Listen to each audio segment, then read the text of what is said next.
नमस्कार दोस्तों, आज आपके सामने हम कक्षा 8वीं का विज्ञान का पेपर लाए हैं। जी हाँ, आज आपका विज्ञान का पेपर हो चुका है। इसमें देख सकते हो आप, विज्ञान का पेपर कक्षा 8वीं का हो चुका है। इसमें पहले दिया है सही विकल्प का चयन कीजिए। सही विकल्प का चयन करना था हमको। एक देखेंगे पहले, जब एक ही किस्म के पौधे किसी स्थान पर बड़े पैमाने पर उगाए जाते हैं तो उसे कहते हैं, जी हाँ, क्या कहते हैं उसे? खरपतवार कहते हैं, फसल कहते हैं, या केवल ए विकल्प सही होगा या इनमें से कोई नहीं? तो इसे हम बड़े पैमाने पर उगाने वाले किस्म के पौधे को हम कहते हैं फसल। जी हाँ, इसमें फसल आएगा। अगला देखिए, आग बुझाने हेतु उपयोग में लाया जाता है। अग्निशमक यंत्र, वायुदाबी मापी, सिस्मोग्राफ, या उपरोक्त में से कोई नहीं? तो इसमें आएगा आग बुझाने के लिए उपयोग में लाया जाता है अग्निशमक यंत्र। जी हाँ दोस्तों। अगला देखिए, तीसरा, बाघ परियोजना द्वारा संरक्षित प्राणी है। बाघ परियोजना द्वारा संरक्षित प्राणी का नाम बताना है आपको दोस्तों। इसमें देखें, पहला चीता, बाघ, चीतल, बारहसिंगा। तो इसमें आएगा बाघ। जी, नाम से स्पष्ट है, इसमें बाघ आएगा। अगला देखिए, वे पदार्थ जो अपने में से होकर धारा प्रवाहित होने देते हैं उन्हें क्या कहते हैं? उन्हें सुचालक, दोनों, कुचालक, इनमें से कोई नहीं? तो इसमें आएगा सुचालक। जी हाँ दोस्तों, सुचालक आएगा। वे पदार्थ जो अपने में से धारा प्रवाहित होने देते हैं उन्हें सुचालक कहते हैं। विद्युत का सुचालक होती है वह वस्तुएं। अगला देखिए, कोई वस्तु आवेशित है या नहीं, इसकी पहचान के लिए किसका उपयोग किया जाता है? इसके लिए आप टेलीस्कोप का उपयोग करते हैं, या विद्युतदर्शी का, सूक्ष्मदर्शी का, या कैलाइडोस्कोप का?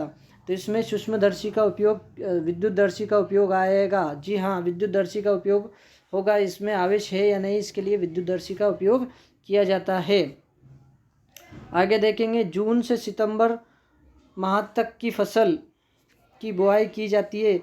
जून से सितंबर तक माह की फसल की बुआई की जाती है। तो इसमें आएगा खरीफ। जी हाँ, खरीफ की फसल बोई जाती है, खरीफ की फसल की बोई जाती है। हाँ दोस्तों। अगला देखिए, सूर्य का प्रकाश प्राकृतिक संसाधन है। तो सूर्य का प्रकाश प्राकृतिक संसाधन है, क्या आएगा इसमें? सूर्य का प्रकाश एक प्राकृतिक संसाधन है। तो इसमें आएगा नवनीकरण।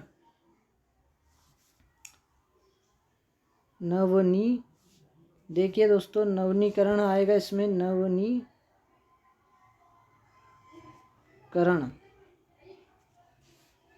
नवनीकरण प्राकृतिक संसाधन है जिसको हम हमेशा ताज़ा रखते हैं। सूर्य का प्रकाश बना ही रहता है, इसको हम कभी भी ख़त्म नहीं कर सकते। ये नवनीकरण प्राकृतिक संसाधन है। आगे देखेंगे दोस्तों, कार्बन का शुद्ध रूप है। तो इसमें कार्बन का शुद्ध रूप है कोयला, कोक, हीरा, ये सभी आते हैं। तो इसमें आएगा आपका कोक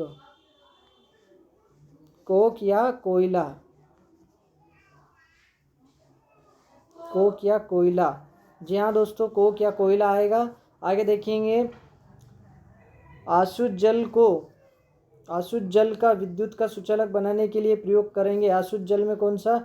इसमें हम अम्ल, क्षार या लवण का उपयोग कर सकते हैं। तो इसमें पहले में आप लिख देंगे अम्ल का उपयोग करेंगे। अम्ल का, जी हाँ, अम्ल का उपयोग करेंगे। उपयोग किसका? अशुद्ध जल को शुद्ध बनाने के लिए, विद्युत चालन करने के लिए अम्ल का प्रयोग करेंगे। इसमें लवण भी लिख सकते हैं, क्षार भी लिख सकते हैं, सही होगा। भूकंप संभावित क्षेत्र को कहते हैं। जहाँ पे भूकंप आते हैं उस स्थान को क्या कहते हैं? भूकंप क्षेत्रीय। जी हाँ, भूकंप क्षेत्रीय स्थान कहते हैं। भूकंप क्षेत्रीय क्षेत्र को भूकंप क्षेत्रीय कहते हैं। क्षेत्र को भूकंप क्षेत्रीय कहते हैं। आगे देखेंगे दोस्तों, ये आपका हुआ। आगे देखेंगे आप दोस्तों, इसमें अति लघु उत्तरीय प्रश्न है। नीचे दिए गए प्रश्नों के उत्तर आपको एक वाक्य या एक शब्द में देना है। आगे देखेंगे, इसमें धान को वर्षा ऋतु में क्यों उगाते हैं? तो धान को वर्षा ऋतु में इसलिए उगाते हैं क्योंकि वह गलकर सड़ ना जाए। धान को पानी की आवश्यकता अधिक होती है। वर्षा की आवश्यकता या जल की आवश्यकता अधिक होती है। इसमें लिख देंगे जल की आवश्यकता अधिक होने के कारण। जी हाँ दोस्तों। आगे देखेंगे, कोयले से प्राप्त उत्पादों को छांटिए। कोयले से प्राप्त उत्पादों के नाम लिखना है। इसमें देखेंगे दोस्तों, कोयले से उत्पादन के इसमें देखना है दोस्तों आपको, इसमें कोयले से क्या क्या बनता है? डीजल नहीं बनता है, पेट्रोल भी नहीं बनता है, मिट्टी का तेल कोयले से नहीं बनता है, कोक बनता है, कोलतार बनता है और कोयला गैस बनती है। जी हाँ, आगे के तीनों नहीं है और कोक, कोयला, कोलतार ये तीनों बनते हैं। आगे देखेंगे दोस्तों, आईवीएफ का पूरा नाम लिखना था। 13वां क्वेश्चन, आईवीएफ का पूरा नाम लिखना था in vitro fertilisations, in vitro fertilisation,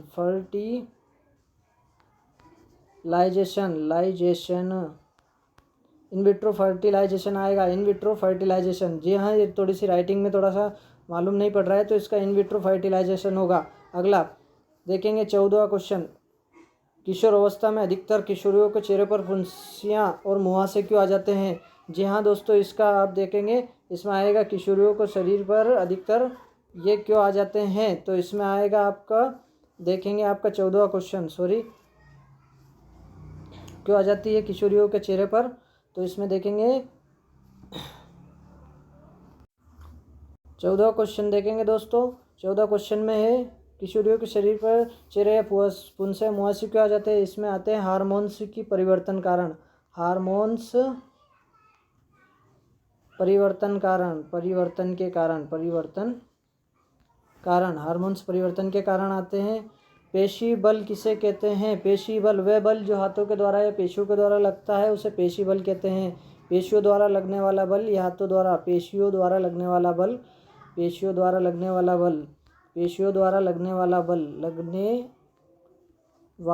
पेशी बल कहलाता है। जी हाँ, पेशियों द्वारा लगने वाला बल पेशी बल कहलाता है। इसे हाथों द्वारा भी कहते हैं, हाथों द्वारा लगने वाला बल पेशी बल कहते हैं। तड़ित से अपनी सुरक्षा के उपाय बताइए। तड़ित वाला, इसको देखेंगे अगला 16वां क्वेश्चन हम देखेंगे, तड़ित से अपनी सुरक्षा के उपाय बताइए। तड़ित से सुरक्षा किस प्रकार करेंगे?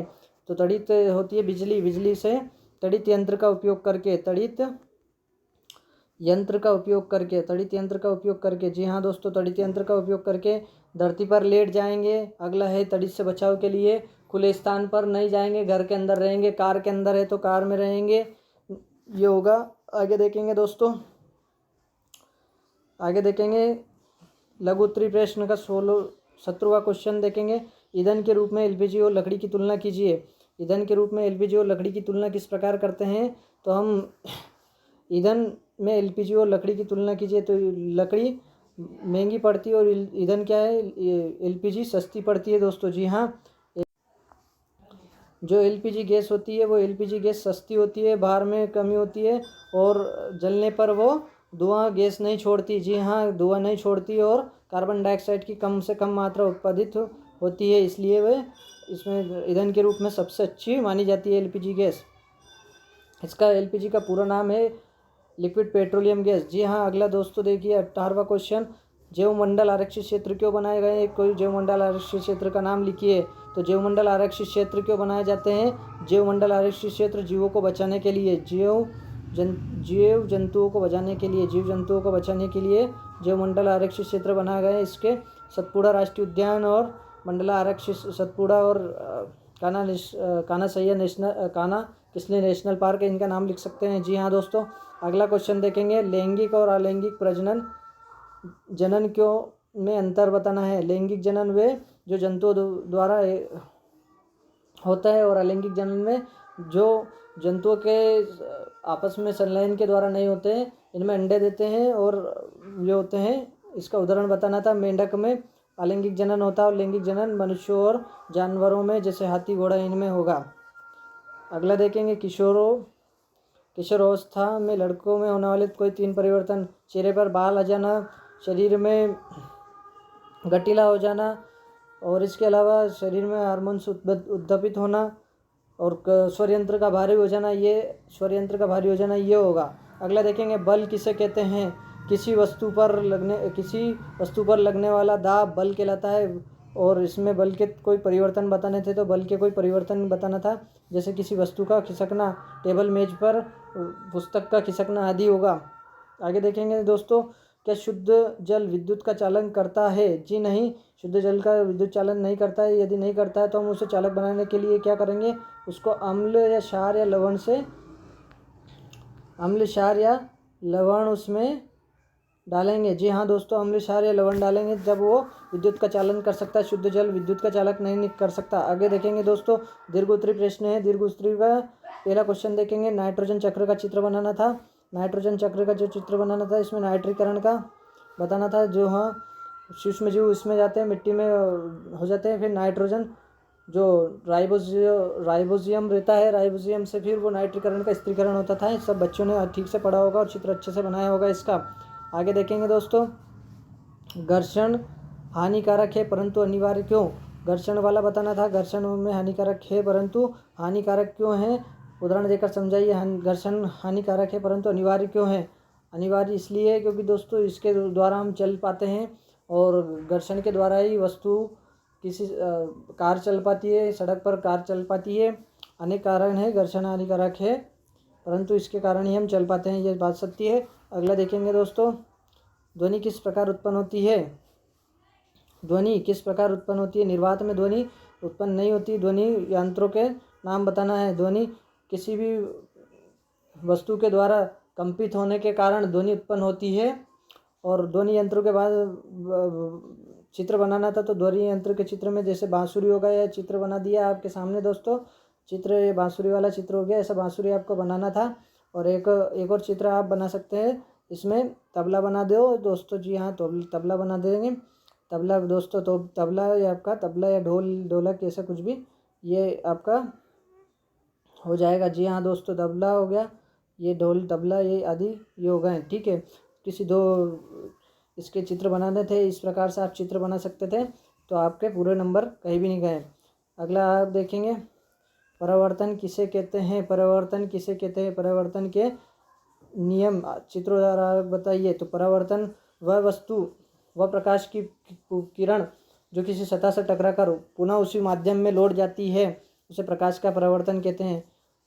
कि कोई किरण कोई आपतित किरण किसी सतह से टकराकर पुनः उसी माध्यम में लौट जाती है, उसे प्रकाश का परावर्तन कहते हैं। प्रकाश के परावर्तन का एक आरेख बनाना था। जी हाँ दोस्तों, 126वें क्वेश्चन में ऐसा प्रकाश का परावर्तन का आपका चित्र बनाना था। देखिए दोस्तों, यहाँ ऐसे लंब डालेंगे, ये आपतित किरण हो गई आपकी, ये परावर्तित किरण हो गई, ये आपका कांच हो गया या सतह हो गई, इसको आप दर्पण कह देंगे। इसमें आपतित किरण हो गई, इसका नाम दे देंगे ए बी, इधर ओ दे दिया अभिलंब वाला, और इधर आप कोई सा भी नाम दे देंगे, इधर टी दे दो आप। ठीक है, ये आप अभिलंब हो गया, आपका अभिलंब हो गया साथियों। और ये आपके परावर्तित किरण हो गई, ये आपतित किरण हो गई। जी हाँ, ये दोस्तों आपका ऐसे चित्र बनाना था, आपको पूरा नंबर मिलते थे। आपको कोण दर्शन आता था, तो ये भी आपका मान लो इधर आपका 30 डिग्री का है कोण, तो इधर भी 30 डिग्री का ही बनेगा। जी हाँ दोस्तों, ऐसा चित्र बनाना था आपको। पूरे नंबर इसमें परावर्तन के नियम में इसमें आपको मिल जाते थे। ठीक है, यह आपका आज का पेपर हुआ।